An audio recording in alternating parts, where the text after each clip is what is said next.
Atëherë unë e pitregoj, jo, kom regjistru fakultetin e inxhinierisë elektrike dhe kompjuterike, dhe ajme një moment më ndalaj dhe tha qysht, ti tash do hëpësh në shtylla elektrike, unë duke munduar t'ja tregoj qka faktikisht po du me studiu, aj në një moment të jeta, ti do bësh një doktoresh e kompjutera. Okej, edhe e lash doktoresh. Si diçka thjesht, mirë po të bukur, njëkohësisht edhe të vështirë, duke marrë përbasë që unë jam fëmijë lindur në viteve 90-ta,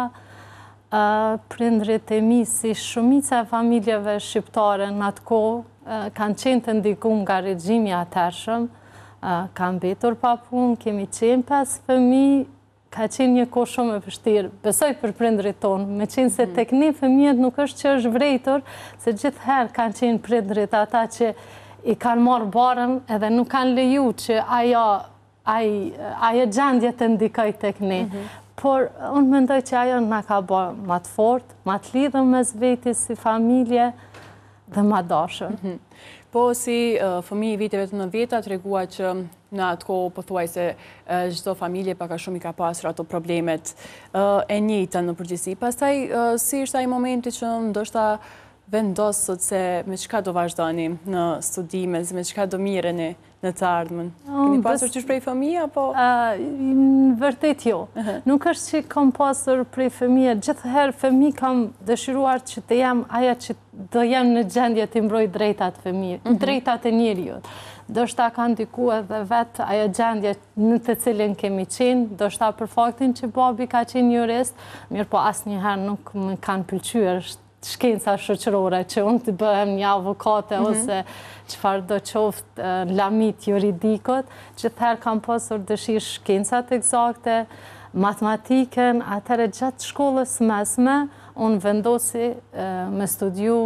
fakultetin e inxhinierisë elektrike dhe kompjuterike, përkatësisht drejtimin kompjuterik,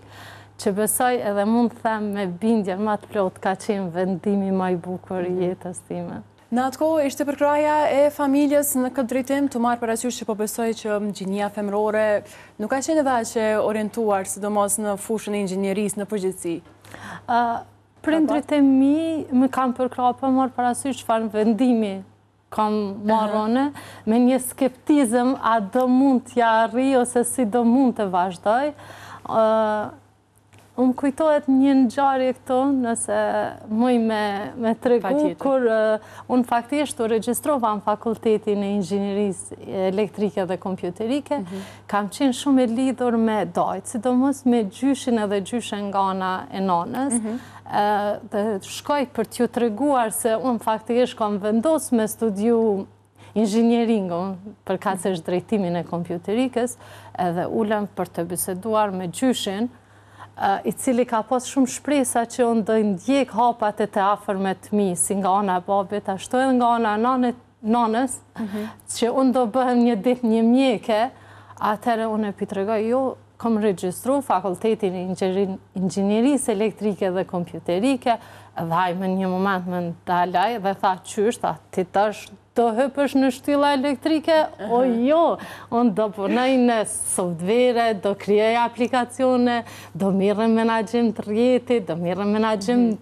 kompjuterave, çdo gjë që ka të bëjë me teknologji informative, unë duke u munduar t'ja tregoj çka faktikisht po du me studiu, aj në një moment të jeta, ti do bësh një doktoresh e kompjutera. Okej, edhe e lash doktoresh. Do me thonë kanë qenë skeptik edhe atë çka përfaqëson këtë drejtim ose çka është këtë drejtim. Po ato vitet e studimeve si kujtoni? Se kanë qenë ndoshta edhe të vështira, paragjykuese? Me shumë sfida. Duke marrë parasysh faktin që unë isha një vajzë nga komuna e Voshtrës, isha një vajzë që nuk isha e përgatitur sa duhej për atë drejtim,